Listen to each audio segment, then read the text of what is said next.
If you're thinking about getting guinea pigs, my biggest piece of advice is to not take the decision lightly. Yes, they can make fantastic pets, but there is a whole minefield of misinformation out there when it comes to actually being a good guinea pig owner. In this video, I'm going to cover the pros and cons of owning guinea pigs, the major misconceptions out there, and why guinea pigs can easily be the wrong choice for many people. But why bother, right? Guinea pigs are cute. Let's just get some and work it out as we go. A lot of people do that, and for some, it works. For others, it just doesn't, and therein lies the problem. The truth is, guinea pigs are one of the most dumped and surrendered pets out there. After the pandemic caused a boom in pet ownership, 2022 saw abandonment rates rise rapidly for many animals, and hardest hit amongst them were guinea pigs and rabbits. Rescue both here in the UK, US and worldwide started seeing surrender rates for guinea pigs triple compared to previous years. Reported reasons include the ease by which guinea pigs can be bought in pet stores, combined with a lack of crucial research and understanding on the part of new owners. Lately, rising costs are also playing their part. So if you think guinea pigs are for you, there's a lot to consider, and research and preparation really are important. But first, let's take a look at why, for the right people, guinea pigs make the best pets. People who say guinea pigs are just mini eating, pooping and sleeping machines with zero personality or character, well, it probably says way more about those people than it does the guinea pigs. Piggies are highly social, interactive, fun, inquisitive, cuddly, playful and gentle beings. And above all, they are unique. Each and every pig has their own individual personality, complete with funny little quirks and behaviours and their own ways of interacting with you, their environment and their cage mates. You should always get more than one guinea pig, and when you do, you're guaranteed to have wonderfully different characters. And if you're like me, you'll develop a deep appreciation for each and every piggy that comes your way. My second big reason is that whilst guinea pigs are a lot of work, more on that later, they are extremely rewarding. They are a relatively long-lived pet, so you have many years to form a close bond with them. Looking after them well will give you a sense of achievement and happiness in just watching them being themselves. Whether it's exploring their clean cage, chowing down on tasty food and treats that you've lovingly prepared for them, or watching them snuggle up and fall asleep as you cuddle them. They just have the magical ability to cheer you up no matter what. And whenever I'm stressed and down, they do wonders for my mental health just by being here. Thirdly, from a purely practical pet ownership perspective, that's a lot of P's. There are benefits to owning guinea pigs. In most cases, it's easy to get into a routine of piggy chores, cleaning and feeding, and on busy days, these things can be done relatively quickly.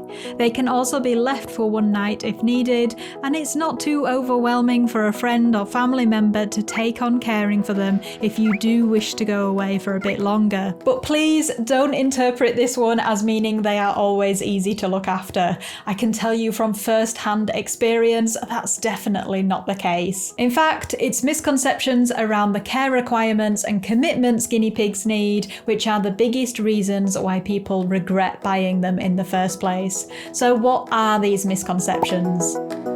First up, you'll read and be told that guinea pigs make great starter pets. They're good for children and they're easy to look after.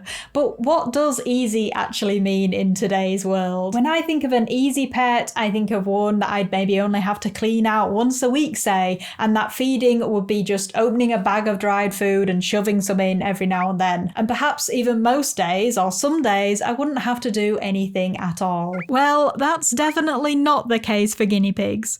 Firstly, they poop and pee a hell of a lot. No matter what bedding you use, it will need cleaning in some way every single day. And alongside dried food and fresh water every day, they need lots and lots of good quality hay in their diet, which also happens to be great at making mess, both in and out of the cage.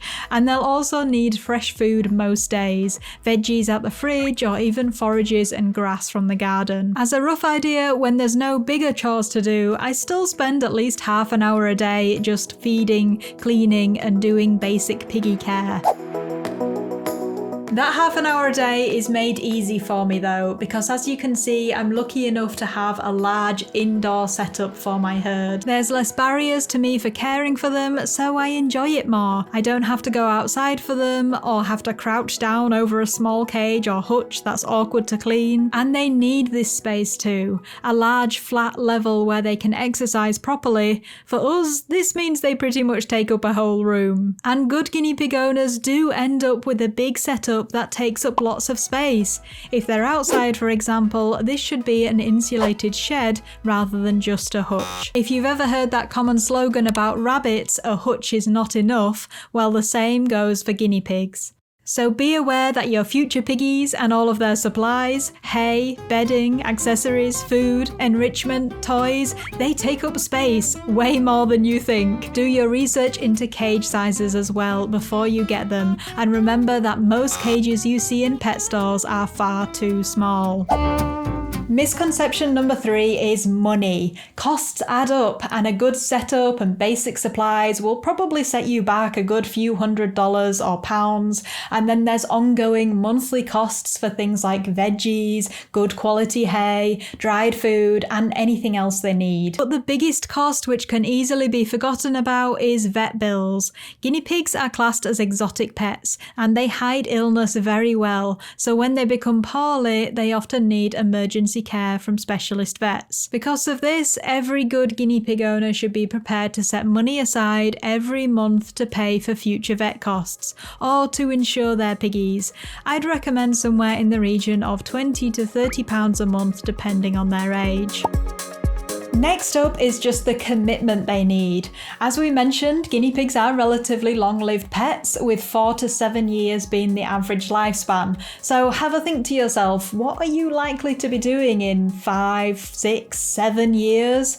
Are you going to be off to college or university that might take you away from the family home? Or are you likely to be getting a place of your own where space might be limited or landlords might not accept pets? Or are you thinking of traveling or going away for a significant period of time? If any of these might be the case, think carefully about how you're going to make sure your guinea pigs carry on being looked after. It might be that you need someone that you know will take them on for you in your absence. So those are the big 4: commitment in the long run, space, money, and time on a day-to-day basis.